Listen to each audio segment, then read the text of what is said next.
Ministério Apostólico De Volta à Palavra apresenta De Volta à Palavra, com Bispo Alexandre Rodrigues. Uma voz profética, preparando o caminho para a segunda vinda de Cristo. Voz do que clama no deserto, preparai o caminho do Senhor.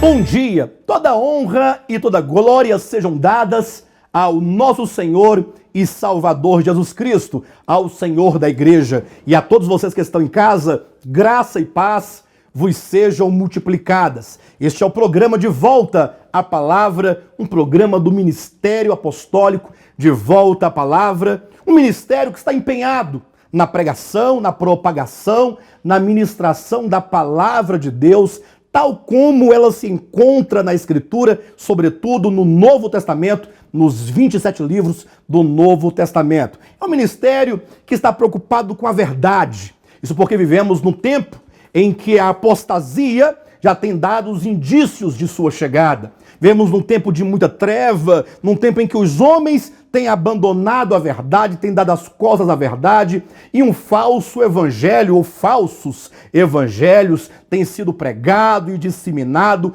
e muitos têm ido atrás, certamente, desses erros, desses engodos, desses sofismas. E, portanto, é nesse cenário de muita tribulação, de muita bagunça e dessa confusão religiosa é que Deus faz surgir, então, o Ministério Apostólico De Volta à Palavra, com essa incumbência de propagar a Palavra de Deus e de convidar a você que está em casa, você que ama a Deus e a sua Palavra, a voltar-se à Escritura. Não é uma questão de você falar quem está certo ou quem está errado. É uma questão de você voltar o coração e os seus olhos para a poderosa Palavra de Deus e então lê-la como aqueles que buscam conhecer a Deus, não segundo os homens, não segundo as tradições, não segundo os costumes, não segundo os achismos, não segundo denominações, mas segundo a palavra viva de Deus. É por isso que queremos deixar aqui também o nosso convite estendido. Se você quiser estreitar conosco a comunhão, conhecer nosso ministério, vocês são os nossos convidados especiais. Vocês podem nos visitar ali em Planaltina, do Distrito Federal. Está aí o nosso endereço da extensão ministerial em Planaltina, porque ali todos os domingos, a partir das 19 horas, o Bispo Fernando, seus cooperadores e os santos daquela região estão ali reunidos para celebrarem o Deus triuno, para adorarem o eterno único que é digno e também para ministrar e serem ministrados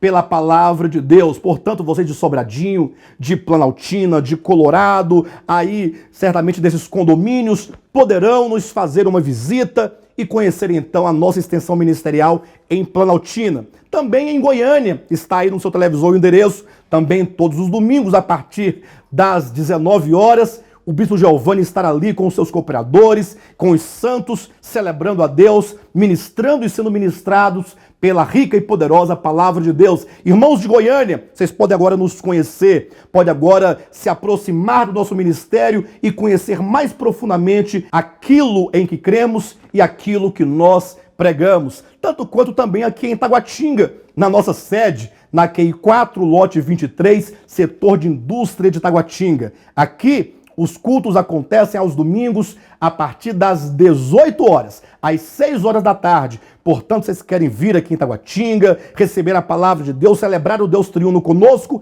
são os nossos convidados especiais. E eu tenho plena convicção que aqui em Taguatinga, Planaltina, em Goiânia, vocês serão profundamente abençoados pela rica e poderosa Palavra de Deus, que é poderosa para salvar, para libertar, para curar, para restaurar, porque é disso que nós estamos carecendo, de uma salvação real e eterna da parte do nosso Deus. Vamos abrir a Escritura neste momento.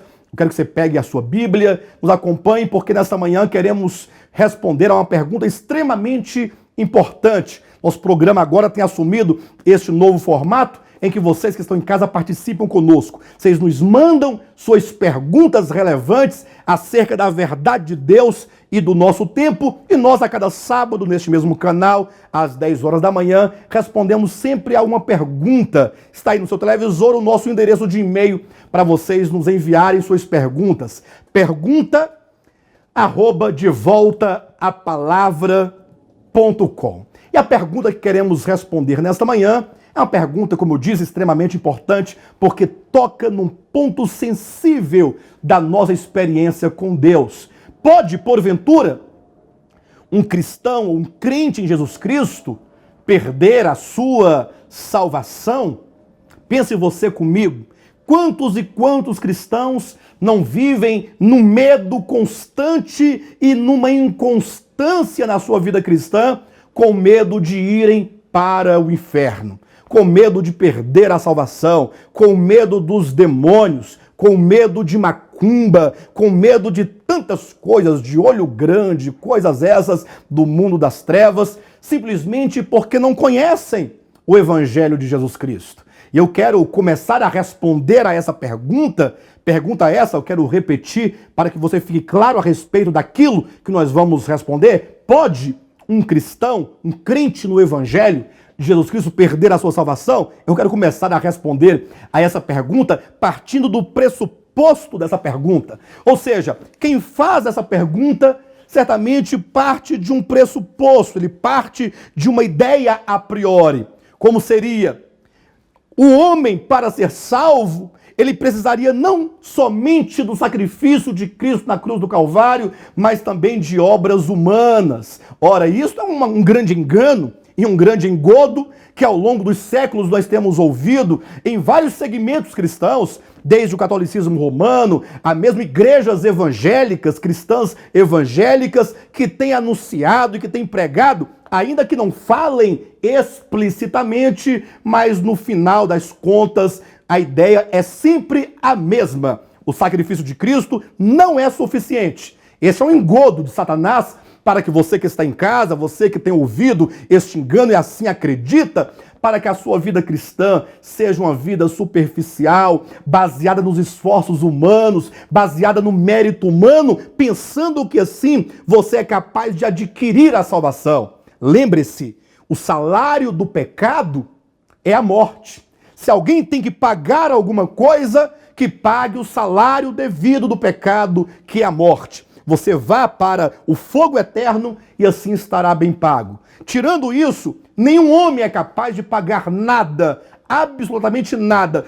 Todos os que são salvos somente por Deus, pela graça de Deus, pelo poder de Deus, pela misericórdia de Deus. Isso é uma ação de Deus. E eu quero então convidar vocês a lerem comigo a Escritura para se certificarem dessa verdade que agora declaramos. É certo que alguém que crê no Evangelho, ele não pode perder a salvação um dia recebida. Mas não basta que eu declare isso. É importante que você leia na Escritura, e eu quero apresentar, portanto, 4 bases que certamente sustentam esta verdade de que a salvação que de Deus recebemos não pode ser perdida por causa das minhas falhas, por causa dos meus erros, por causa dos meus pecados. Primeiro, queremos declarar que a salvação, e este é o primeiro fundamento que eu quero apresentar, a salvação não é do homem.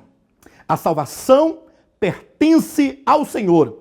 É isso que está no livro de Jonas, no capítulo 2, versículo 9, é dito: a salvação pertence ao Senhor, é dele, não é do homem. É uma obra divina, não é uma obra humana. Isso também está no livro do Apocalipse, no capítulo 19, versículo 1, quando ali, declarando a grande salvação de Deus, ali consumada no final, por ocasião da segunda vinda de Cristo, é dito que uma multidão de anjos nos céus declararam que a salvação e o poder pertencem ao nosso Deus. Ou seja, se você começar a entender a salvação a partir dessa primeira base, de que a salvação não é do homem, não procede do homem, não é obra humana, mas de Deus, você já começa a construir um conceito correto a respeito da salvação. e certamente a sua experiência será diferente. Não é isso também que está no livro de Filipenses? Você pode abrir a escritura neste momento e verificar no versículo 6, quando ali o apóstolo Paulo declara, com todas as palavras explícitas, dizendo: eu estou bem certo. Ele diz: eu estou certo de que aquele que começou boa obra em vós há de completá-la até ao dia de Cristo Jesus. Então veja você que o testemunho da Bíblia Sagrada é que aquele que começou a boa obra, quem começou a obra de salvação na sua vida? Ele mesmo, aquele que começou, há de terminar, há de consumar. Isso prova, mais uma vez, que a salvação é de Deus. A salvação não é do homem, ela pertence ao Senhor, é obra divina. E, portanto, se eu perder a salvação, eu estaria dizendo que Cristo, ele não foi suficientemente capaz de realizar a obra que ele estava fazendo e não que eu estava fazendo. Abra também a sua Bíblia, esse texto eu quero ler com todos vocês, na primeira carta de Paulo aos Tessalonicenses, no capítulo 5, versículos 23 e 24, que dizem assim: veja, o mesmo Deus da paz vos santifique em tudo, e o vosso espírito, alma e corpo sejam conservados íntegros e irrepreensíveis na vinda de nosso Senhor Jesus Cristo. Fiel é o que vos chama, o qual também o fará. Eu quero que você atente para essa porção. Uma porção extremamente importante, porque diz: e o mesmo Deus da paz vos santifica em tudo, espírito, alma e corpo. Ora, quem é o Deus da paz? Por que o apóstolo Paulo não disse o mesmo Deus Altíssimo, ou o Deus Eterno, ou o Deus Bendito? Por que ele usa este nome, esse título, o mesmo Deus da paz?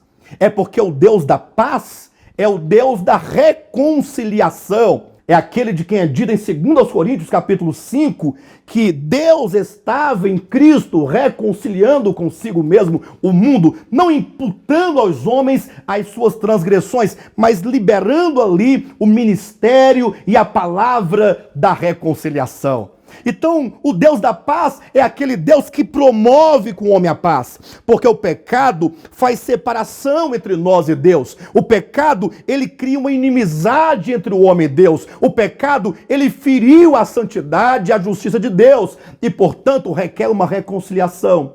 Mas veja que o homem não é capaz de se reconciliar com Deus. Está em Romanos capítulo 10, quando o apóstolo Paulo diz: quem subirá aos céus para trazer do alto a Cristo? Ou quem descerá ao inferno para trazê-lo dentre os mortos? Qual é o homem que é capaz de subir aos céus para trazer a si mesmo a salvação? Ou descer ao Hades e trazer de lá o Cristo ressurreto para a sua salvação? Ninguém é capaz. Deus é que é capaz, é o Deus da paz, é o Deus que desceu dos céus e ali se fez homem, e como homem, então ele assumiu o nosso lugar. E então sofreu uma morte substituta em nosso lugar, uma morte substitutiva, uma morte vicária. E, portanto, esse mesmo Deus que um dia nos reconciliou, ele há de nos santificar em tudo. Isso prova enfaticamente que a salvação pertence a ele. Ele nos reconciliou.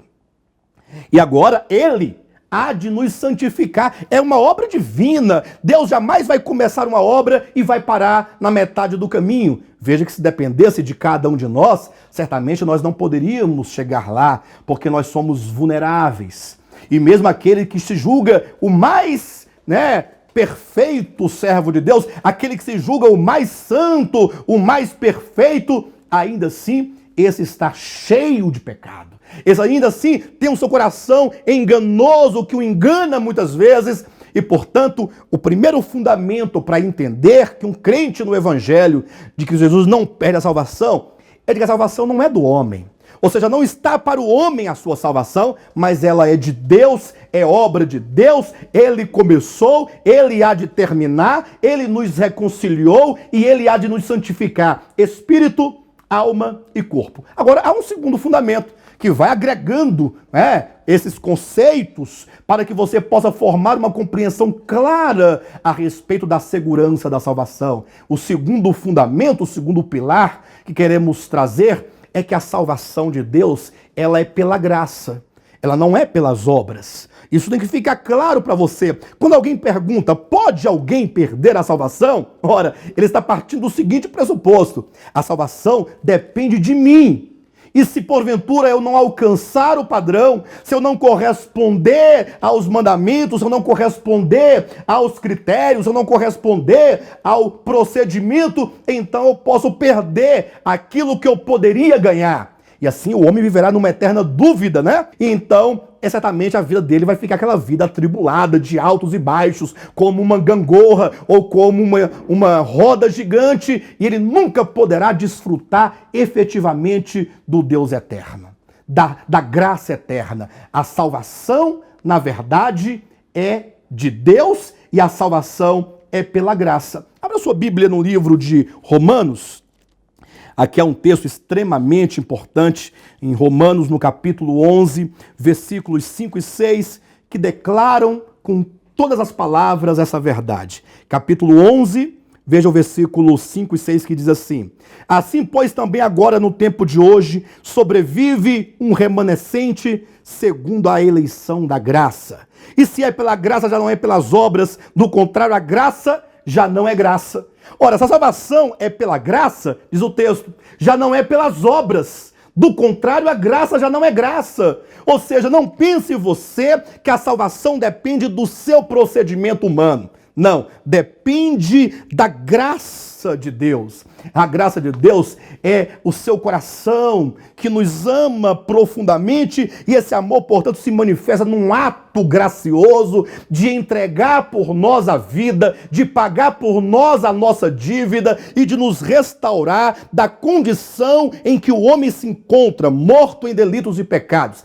Ele vos deu vida, diz o apóstolo Paulo em Efésios capítulo 2, versículo 8, estando vós mortos nos delitos e pecados. Pela graça sois salvos. E, portanto, queridos, nós, nesse segundo fundamento, nós entendemos que eu não posso perder a salvação, uma vez que ela não é mediante obras humanas. Se ela fosse por obras humanas, então eu poderia perdê-la se eu não conseguisse alcançar o padrão de tais obras. Mas uma vez que ela não é por obras, ela é pela graça, então eu confio somente na misericórdia, no amor e no poder do nosso Senhor e Salvador Jesus Cristo. Algumas pessoas querem misturar, falam, não, eu sei que é pela graça, mas um pouquinho de obras também colabora, também ajuda. E o texto diz, ora, se é pela graça, já não é pelas obras. Do contrário, a graça já não é graça. Ou seja, ou você assume que Jesus te morreu na cruz por você, tão somente pelo seu amor e pela sua graciosa bondade, ou então você não tem como misturar a bondade e a graça de nosso Deus com as obras humanas. Essa mistura, ela é impossível quando você coloca isso em face da Escritura Sagrada. Há também aqui um texto de Romanos, no capítulo 3, muito importante, capítulo 3, versículo 27 e 28, que nos diz assim: onde, pois, a jactância foi de todo excluída? Porque lei das obras? Não, pelo contrário, pela lei da fé. Concluímos, pois, que o homem é justificado pela fé, independentemente das obras da lei. Está claro, o homem é justificado, ele é declarado justo por Deus, tão somente pela fé, independentemente de obras da lei. Ou seja, se você é declarado justo, mesmo que você não tenha nenhuma obra, como você pode então perder a salvação se Deus não conta suas obras para te tornar justo e para te declarar justo? Portanto, baseado nesse segundo pilar, nesse segundo fundamento, aquele que crê no Evangelho, ele não pode jamais perder a sua salvação por falta de obras. Mas há um terceiro pilar extremamente importante, é que a salvação ela é orgânica. Declaramos em primeiro lugar que a salvação é de Deus. Em segundo, que ela é pela graça. Em terceiro, ela é orgânica. E talvez alguém pergunte, pastor, não entendo. Por que você falar que a salvação de Deus ela é orgânica? Isso é garantia de que alguém que crê no Evangelho não pode perder a sua salvação? Sim, é verdade. Isso porque quando nós afirmamos que a salvação de Deus é orgânica, queremos dizer que ela não é uma possibilidade de salvação.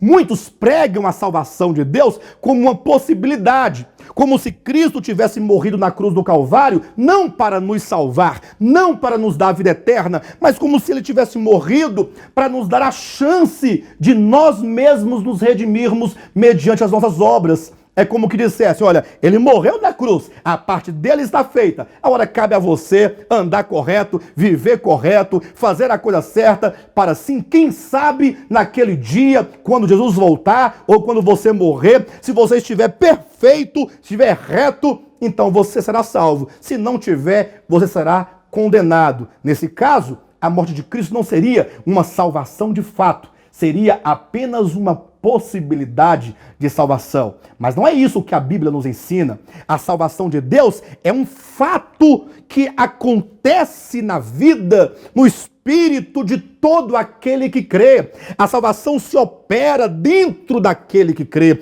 Ela acontece naquele que crê. Ela é orgânica, ela é ontológica, porque não é uma possibilidade. Ela é um fato. Já dizia lá o apóstolo João, na sua primeira epístola, no capítulo 5, versículo 13, estas coisas vos escrevo, a fim de saberdes que tendes a vida eterna. Se você crê no Evangelho, você não será salvo, você já é salvo, porque a salvação já opera dentro de você. Para entender isso, basta ler João capítulo 3 no Evangelho. Lá Jesus fala com Nicodemos, e fala, Nicodemos, olha, a questão do reino de Deus, entrar no reino de Deus, ser um cidadão do reino de Deus, não é uma questão de fazer coisas. Você pode cumprir toda a lei, você pode ser um exímio cumpridor da lei, você pode proceder, você pode fazer acontecer, mas isso não faz com que você se torne um cidadão do reino de Deus. Jesus disse, Nicodemos, é necessário nascer de novo.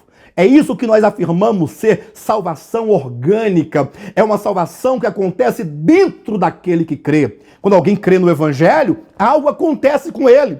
Deus não diz, olha, a partir de agora você pode ser salvo ou não. Não é isso que acontece. Está em Efésios, no capítulo 1, ali no versículo 13, quando diz, e também todos vós, depois que ouvistes a palavra da salvação, o evangelho da verdade, tendo nele crido, fostes selados com o Espírito Santo da promessa.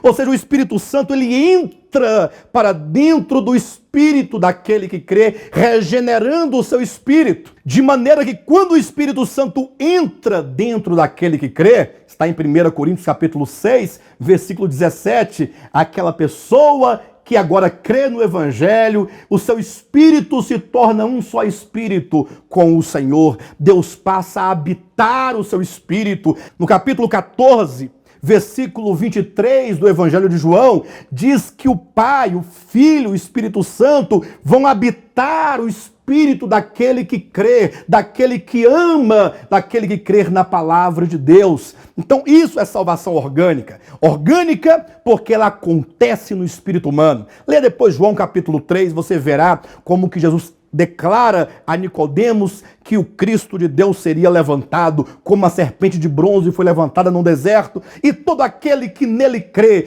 que olhar para o crucificado, olhar para o Cristo de Deus, aquele que se fez maldito por nós, e nele crê, não perece, mas tem a vida eterna. Essa é uma certeza do Evangelho, a certeza que ninguém pode nos roubar, porque nossa salvação não foi adquirida com ouro e nem com prata. Nossa salvação não foi adquirida com obras humanas, com madeira, feno e palha. Não foi adquirida com obras, como diz Isaías, que são como trapos de imundície. Não foram adquiridas, a salvação de Deus para nós não foi adquirida com folhas de figueira, como queria fazer Adão e Eva no jardim. Não, foi adquirida pelo precioso sangue de Cristo. É o Cordeiro de Deus que tira o pecado do mundo, que nos redime dos pecados. Aquele que na cruz do Calvário, ele certamente ele rasgou o escrito de dívida que era contra nós e ele encravou-o plenamente na cruz.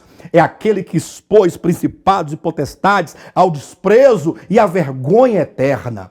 Esse terceiro pilar declara que a obra de salvação não é algo a acontecer, mas é algo que já acontece dentro de nós E isso ninguém pode tirar, porque nós agora somos filhos de Deus. Nós morremos com Cristo, nós ressurgimos com Cristo e estamos assentados com Ele nos lugares celestiais. Esta obra é uma obra orgânica. E agora, depois de afirmar, depois de verificarmos na Escritura que a salvação é de Deus, que ela é pela graça e que ela é orgânica, chegamos ao quarto e último fundamento, que diz que por causa de tudo isso, a salvação tem de Deus a garantia do início ao fim. Abra sua Bíblia rapidamente no Evangelho de João, no capítulo 10, e aqui nós temos um texto extremamente importante. Veja aqui, a partir do versículo 27, que nos diz assim, olha, as minhas ovelhas ouvem a minha voz, e eu as conheço e elas me seguem, eu lhes dou a vida eterna, jamais perecerão, e ninguém as arrebatará da minha mão. Aquilo que meu Pai me deu é maior do que tudo, e da mão do Pai ninguém pode arrebatar. Aqui nós temos o quê? A segurança da salvação. Quem disse essas palavras? Será que são palavras do bispo Alexandre? Do Ministério de Volta à Palavra? Palavra dos reformados? Palavra dos reformadores? Não. Eu sei que talvez você na sua casa aí tenha algum bloqueio, talvez você não goste dos reformados, nem dos reformadores, nem do De Volta à Palavra, nem do A, do B ou do C, mas em nome de Jesus, vença esse espírito faccioso que te impede de desfrutar dessas riquezas do Evangelho e creia na Escritura, não creia em mim, não creia no fulano, não creia no beltrano, creia na Escritura, quando o próprio Jesus disse, eu lhes dou a vida eterna, jamais perecerão e ninguém as arrebatará da minha mão. Pode um crente no Evangelho de Jesus Cristo perder a sua salvação? Não, jamais. As ovelhas de Cristo, versículo 28, não podem ser arrebatadas da mão de Jesus Cristo. Versículo 29, as ovelhas de Jesus Cristo não podem ser arrebatadas da mão do Pai. O Pai e o Filho estão segurando você que crê no Evangelho. Você que ama a verdade de Deus. Você está seguro, não pela doutrina da sua igreja, não pelos costumes, não pelo seu esforço. Não é você que segura nas mãos de Deus, é o Deus Trino que te segura, que te sustenta e garante. Ninguém poderá tirá-lo da minha mão.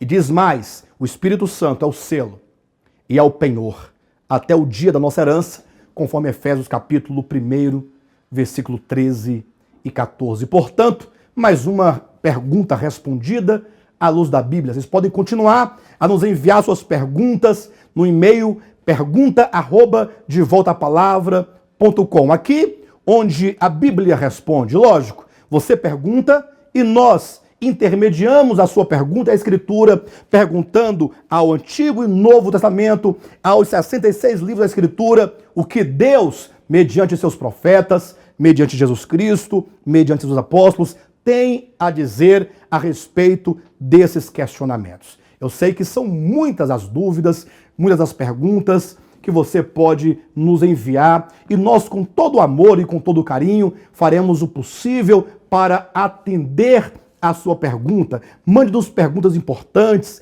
perguntas relevantes, perguntas que de fato têm uma importância para o corpo de Cristo, e assim nós vamos responder a cada sábado neste mesmo canal, às 10 horas da manhã, trazendo uma resposta à luz da Bíblia em o nome de Jesus Cristo. Tenham todos um bom sábado e Jesus é o nosso Senhor.